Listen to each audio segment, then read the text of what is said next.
Hi Idols, this is Dr. Robin Sargent, and I just wanted to come on here and introduce myself to you and say hello.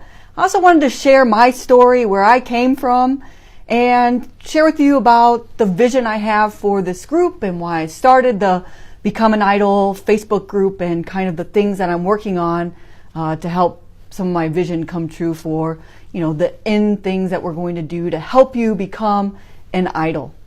And of course, I want to hear from you, and I want to hear your questions, and I want to see your comments, and I want to know where you're from.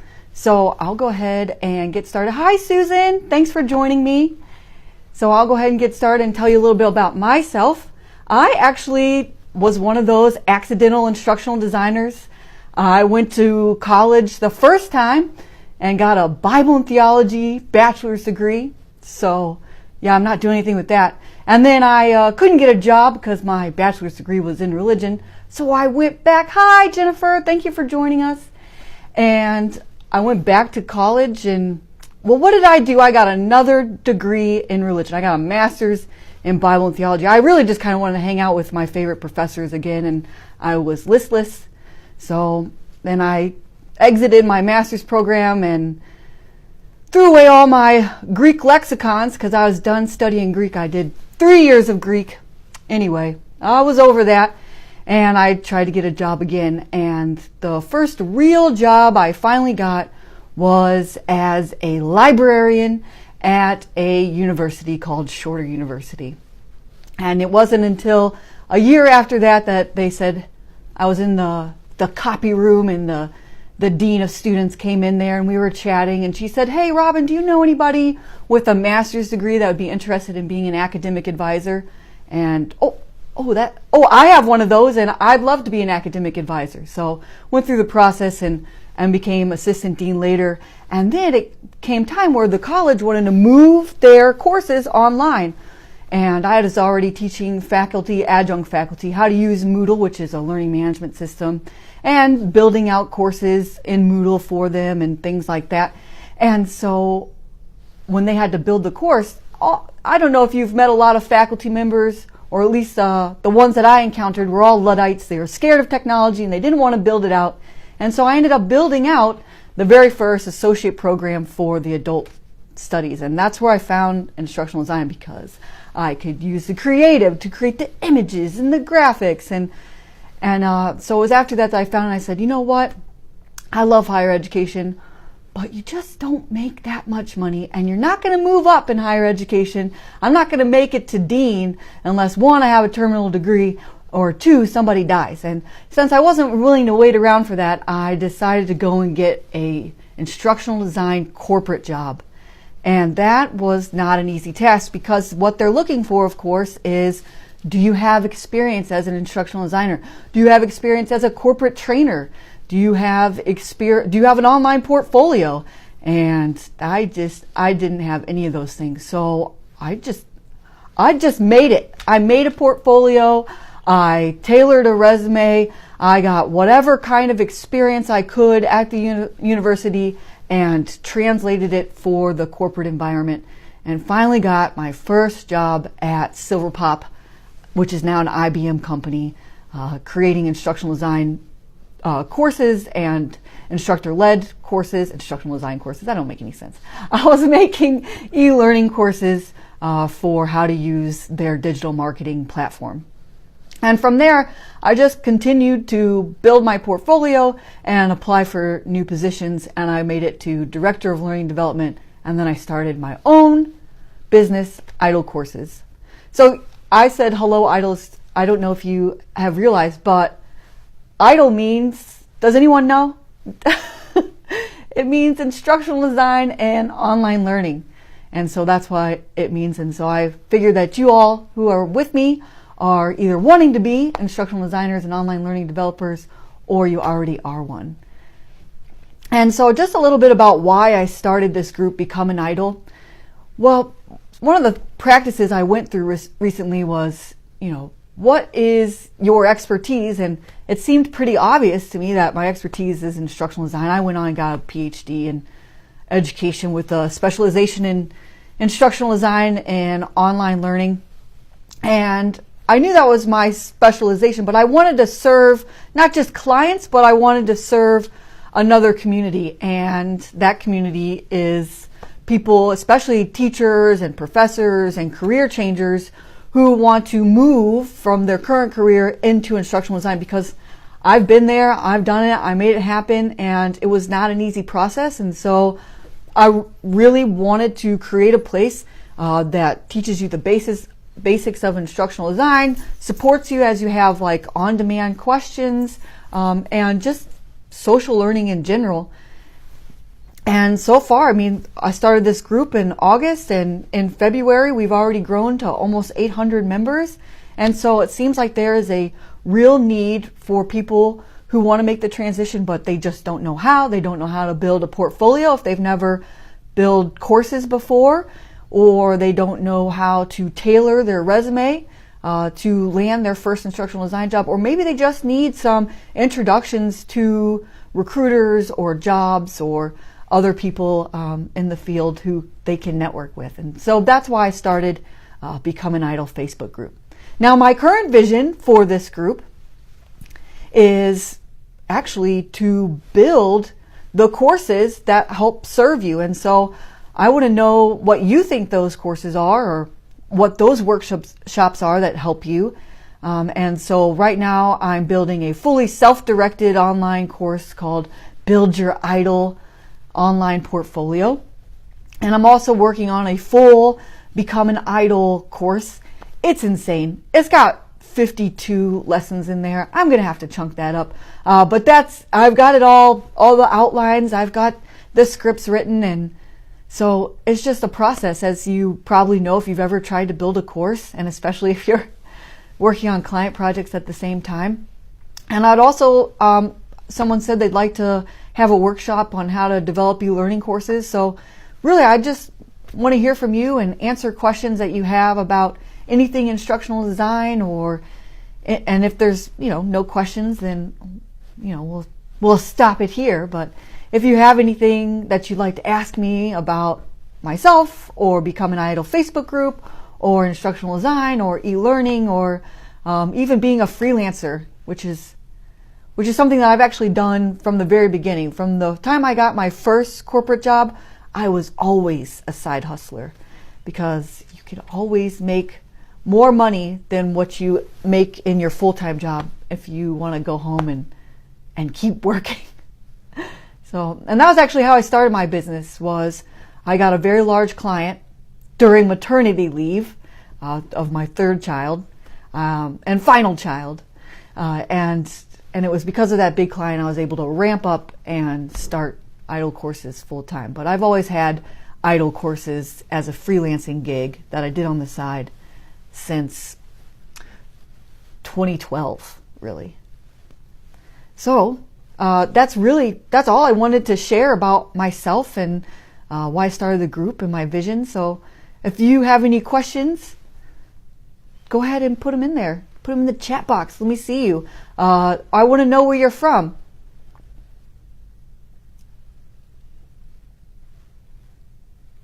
All right, I get a question. So what is your suggestion on getting started on the side hustle? Okay, excellent question. So there are a couple of gig economy platforms that you might be familiar with, or maybe not. And one of them is Upwork. And so you can find jobs on there. And what's good about Upwork, there's things that are not good about Upwork, and I could tell you those too. But what's good about Upwork is that you will see some jobs on there, and you can, price yourself pretty low to begin with and start building up client relationships, start building up your portfolio work. But a lot of it is through connections through LinkedIn, and then of course networking and just finding some of those freelancer jobs. And especially if you're like just starting out in the freelancer market, your rates aren't going to be as high, and so you'll actually have more opportunities to take on more projects. And when you do the side hustle, do make sure that you get some kind of freelancing project, and make sure that you get a deposit up front. And I can tell you from personal experience why that is so important. But never start work on any kind of freelancing project unless you have some kind of deposit, especially if it's a first-time instructional design freelancing gig. And a lot of things that you do that I did as a freelancer, I did that was like just a small piece of a project. So I would do just the development, they'd already have the storyboards or whatever, or I would just make animated videos for them, or I would just create a storyboard. So that's how I found a lot of the freelancing projects, was creating a piece of a project, that maybe people have a large project they can't take on all by themselves, and so you get one of those pieces. Okay, so let's see, let me go to the next question. Jennifer asks, certificate versus master's degree, is one more favorable than the other? And I was a hiring manager for instructional designers, and for me, what was most important was not their education, but the proof that they could do it. So maybe a little bit of experience, but really it's the online portfolio. So you can't, and even in the PhD program for instructional design, you don't create portfolios. You don't create ones, and if you do, you certainly don't create ones that hiring managers are looking for. Really, it's either way as far as certificate or master's. It's really about what are your goals? If you want to be an adjunct faculty member and teach instructional design later on down the road, then you'll want to get a master's degree that has that concentration, because you can't teach in a university setting without 18 concentration credit hours in your subject. So in that case, then you might want to pursue a master's. If you want to go into higher education, then you'll definitely need a master's. But if it's for corporate or some other, type of instructional design job, then you can get a certificate. If your goal is not to teach later, then get a certificate. It's cheaper, it's faster, it might be more tailored towards corporate instructional design, and that actually would be a good return on your investment if that's what you're going for. Okay. Oh, Rolanda, she's from Colorado. Hi, Rolanda. And I saw that your question is, how do you actually get a job? Land a contract on Upwork. Well, first of all, there's one feature that I always switch on, and that is U.S. only. And especially if you are in the U.S., which you are, you're in Colorado, I would switch that on, and then you'll find some of the better jobs. And also, you're not competing with people who have lower rates. Now, the market is a little stiff, and you'll probably want to come in at around, if it's your first round, around $25 an hour, depending on your level of skills and all the different parts that you can do. But that's kind of just the starting price, and if you're asking my opinion. And it's all about your portfolio again on Upwork. Build it all the way out. Show as many assets as you can.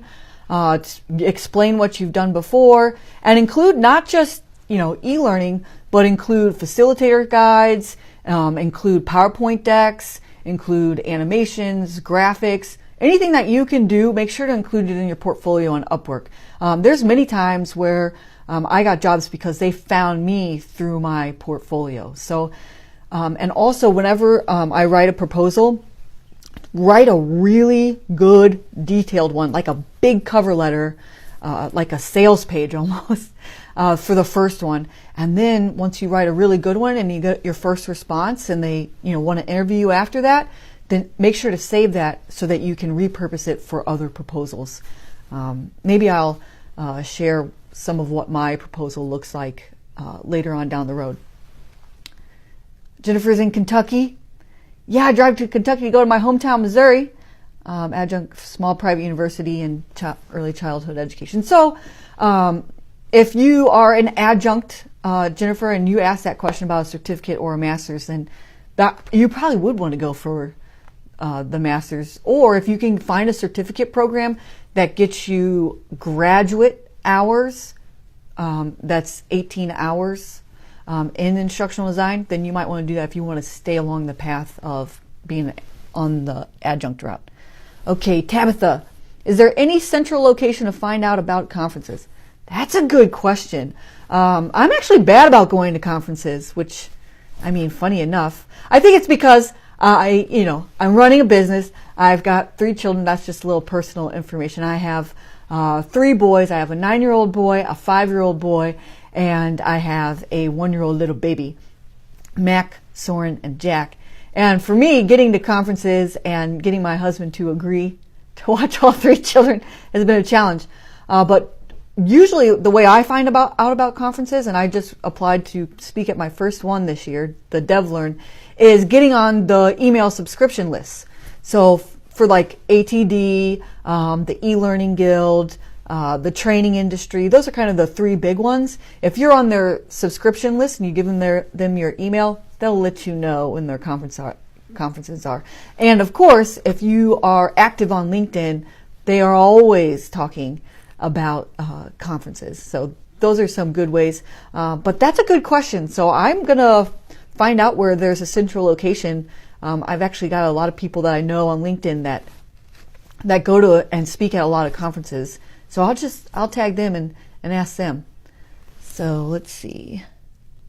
I'm almost done with my master's, and I'll also have a certificate in e-learning. That's what Rolanda says. Awesome, Rolanda.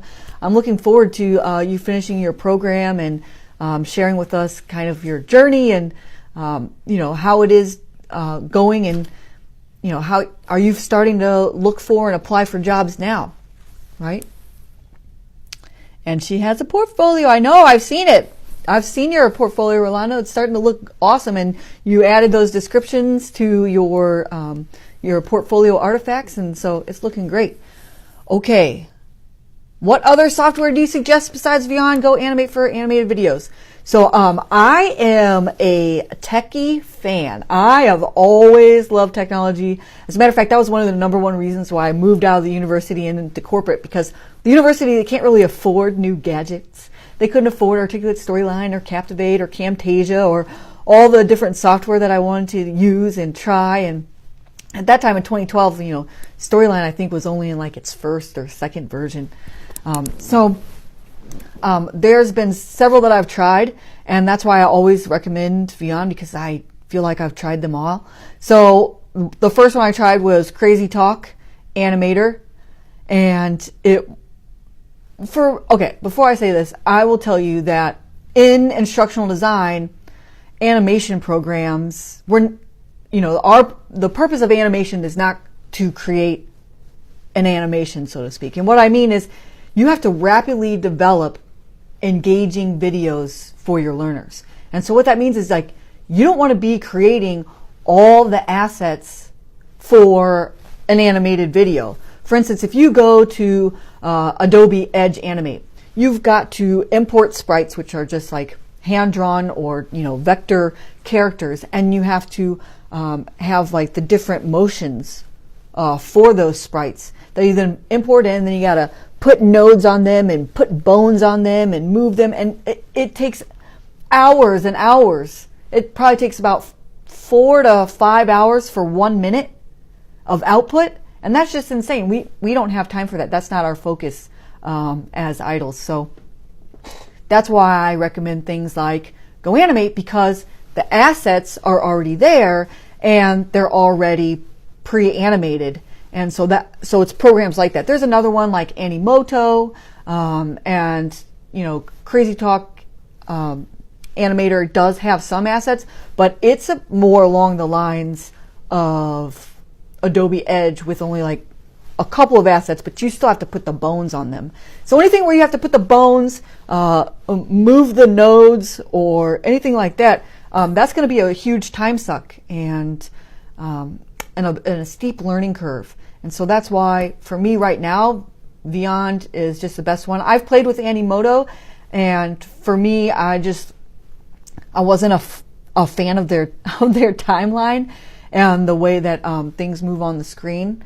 It works a lot like Camtasia, and that's another place that you can do some great animations, especially for face-to-camera videos. You can add animations in there, or if you want to do like a typography, you can do that in Camtasia. So there's a lot of different ways to do animations, but the real goal for you as an idol is to get ones that already have pre-made assets. Render Forest is a great place to go for if you want to do animated videos that have templates and stock video footage that you can then put typography on top of. that's a good place, except for you can't do voiceover and sync up the voiceover. So that's another reason why I go back to Vyond. And you can make Vyond videos not even look like Vyond. So, all right. Hey, Nicole. Nicole's here. She actually went, we did the MBA program at Shorty University together. And we also worked at Shorty University together. So I'm so happy to see her in here. All right. Do I have a preferred LMS for a startup that is inexpensive for a training system? Yeah, I mean, it depends on who you're training. So I started out in Moodle for my LMS, and I actually have Moodle on my own server now. And what's great about having Moodle on your own server is that you can just publish another instance of Moodle, and you can customize it for whoever your client is or whatever your project is. And Moodle's come a long way, and there's a lot of fabulous plugins. There's also a bunch of free ones out there now too. They are kind of escaping the top of my head. It's called, because I'm in the world of LMSs like LearnDash right now, and Kajabi and Podia, and so those are all paid ones. But as far as like free goes, I mean, you just really can't beat Moodle and what you can do with it, and all those plugins that are coming on right now. Okay. Oh yeah, Doodly. Yeah, definitely. I mean, that's like, those are good for the, what's those called? The marker animations. They're not called marker. Whiteboard animations. That's what. There it is. I found it. So those are great for the whiteboard animations. I've played a little bit with Doodly, but you get whiteboard animations and beyond. So I just, I wasn't going to pay for that one. And then let's see. Medical videos. Yes, that's right. I've always wanted to make a medical e-learning course. I haven't been able to do anything strictly medical. I'm actually working something in a side project for veterinarians, but I've always wanted to do it where I put like a slider on top of something that has anatomy, and you slide it and you get to see down below the different layers of go underneath the epidermis and underneath the muscle tissue or something like that. I always thought that would be a fun thing to add into a e-learning course. Let's see. What did I miss here? And I also wanted to tell you, Tabitha, that I used Moodle when I was the director of learning and development. I actually started their learning and development department at that business, and I hosted all the corporate training and built out all the corporate training on Moodle and skinned it and branded it for that company, and they didn't really notice that it was Moodle and it wasn't a corporate learning management system. All right.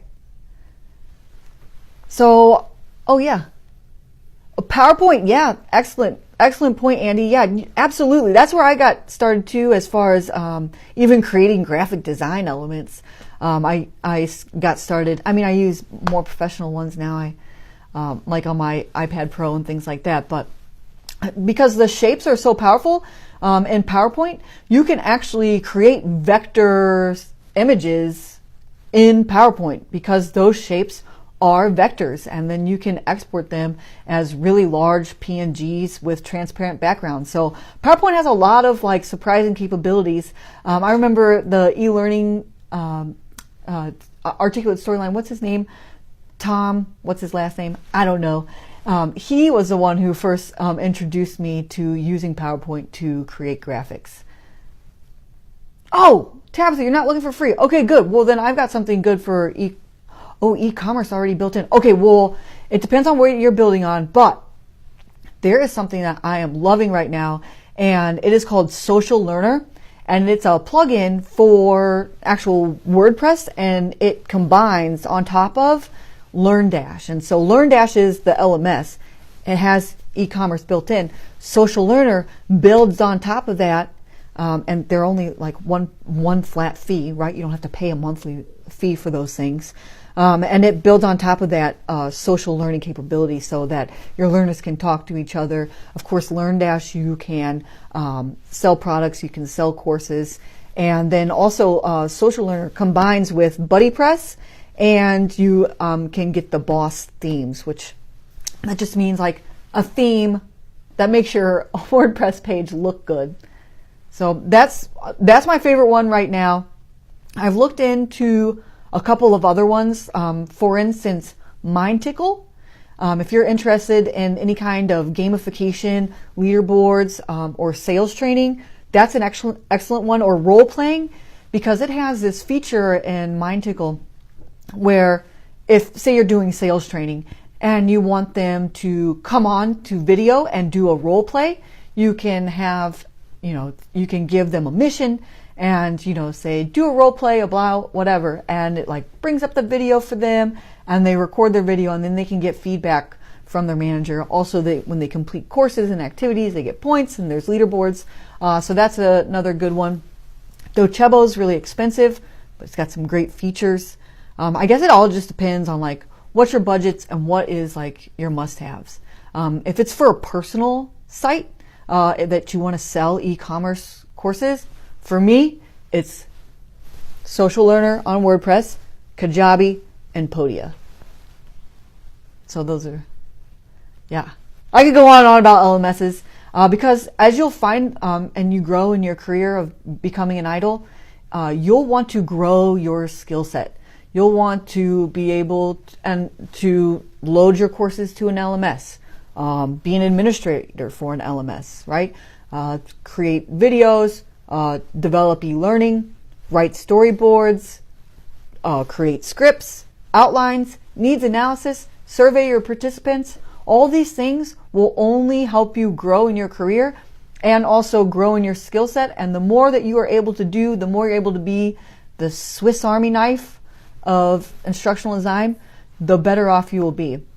And that's actually how I was able to become a director. I mean, I only started as an instructional designer full-time in 2012, and I was a director starting and running my own program I got that job at the end of 2014. So that's only 2 years. And it was only because, of all the things that I just kept learning.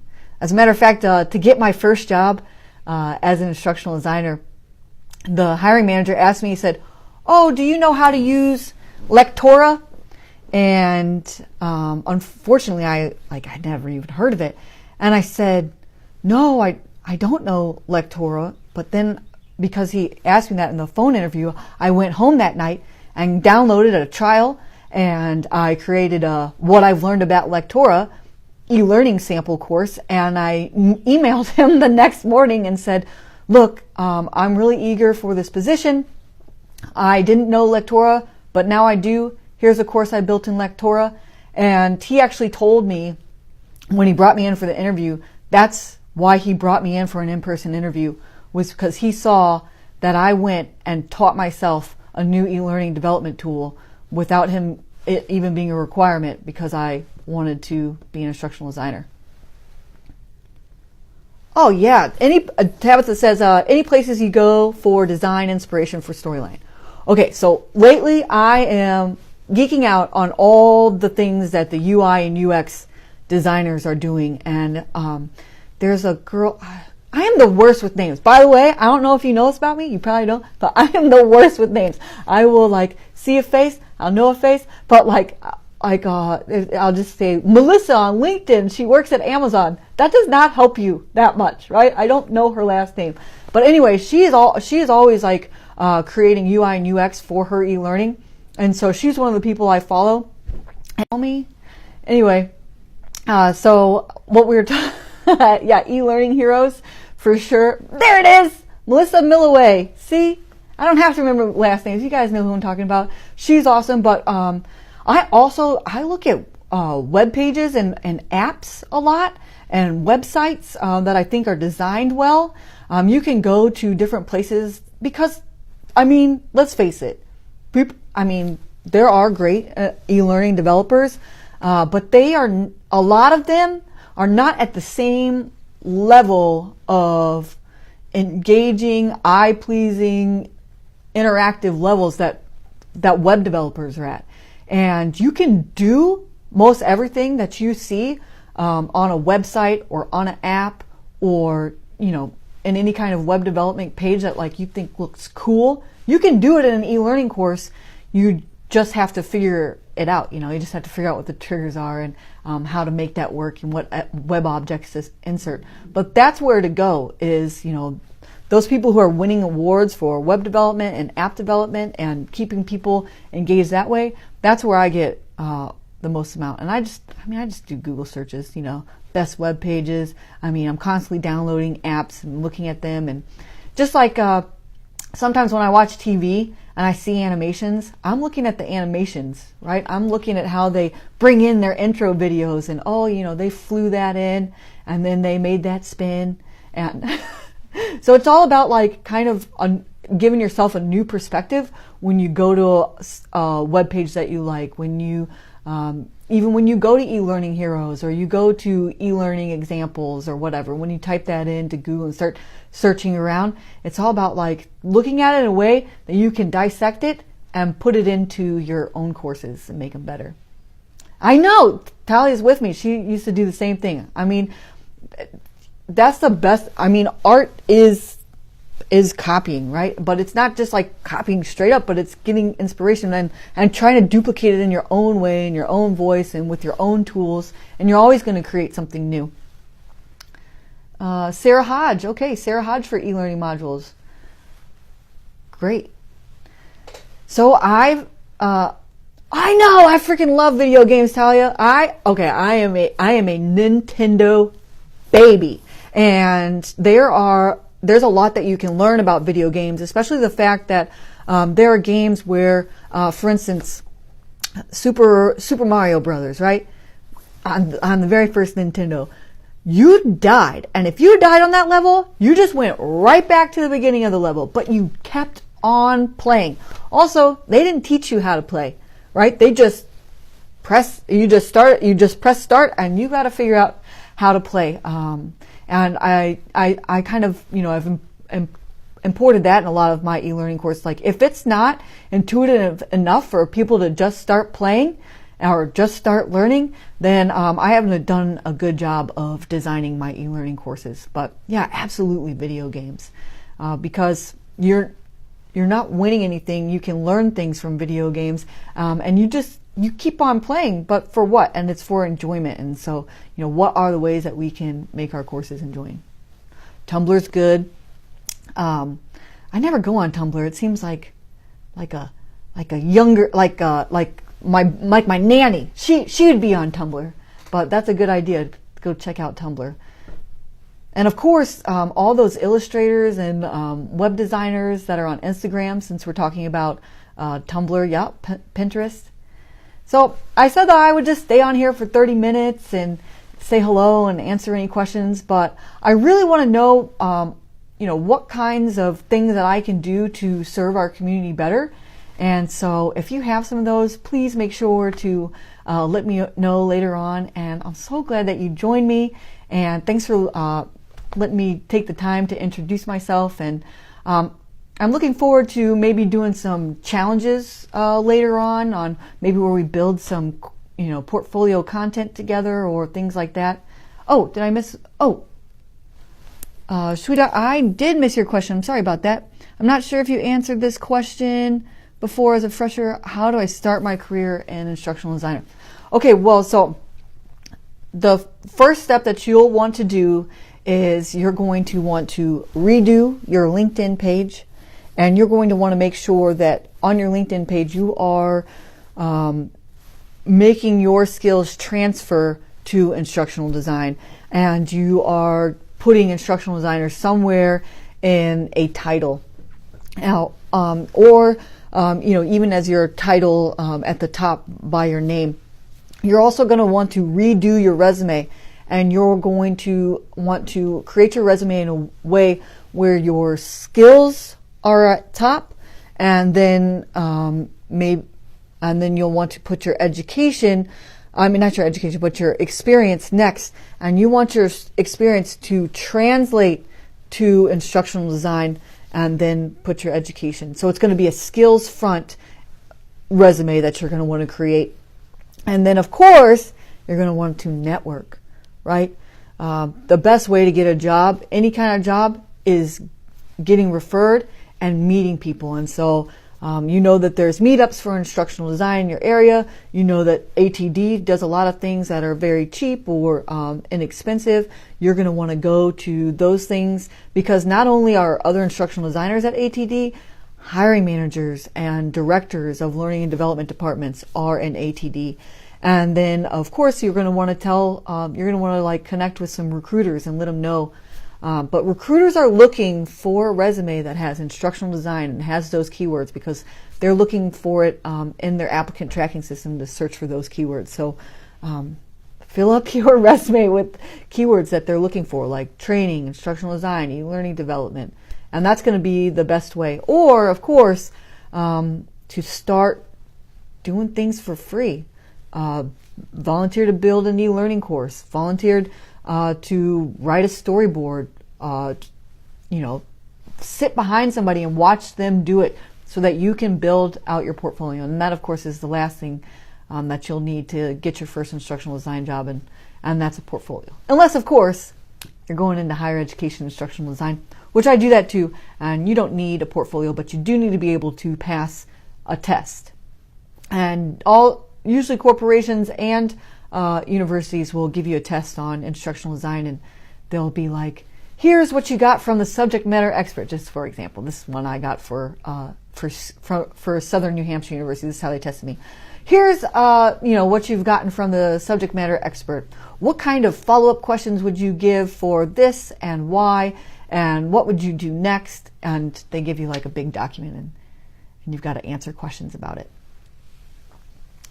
So I hope that helps you. So it's resume, LinkedIn, online portfolio, and you got to link them all together, and you got to get yourself some experience. That's going to be, those are the key core components, and how everybody goes about that is all different, but there also is a really large community on LinkedIn of instructional designers, and Rolanda does a good job of like updating her LinkedIn and making connections there, and so I think that if you start doing that, just doing little posts here and there, start asking questions to the community. Everyone's helpful in instructional design. I've never met an idol that I didn't love and love to talk to, so that's another reason why I started this group. So start making some connections there, and I think that you'll reap some more rewards. All right, so I gotta get back to my business and creating courses for my clients, and but I really enjoyed this time. I thought this was fun, and if you have some ideas about maybe what you'd like to learn about, or maybe we could do another live video. I had somebody ask me about if I could explain what a SCORM file is and how it all works together, and I guess that would be something that maybe people who are not already e-learning developers don't know, and maybe I can shine some light on that and put those pieces together. So anything that you want me to just come on and explain, I'd be happy to do. Just let me know what those things are. And I really thank you for joining me today. So have a wonderful day. Thank you for joining me. Bye-bye.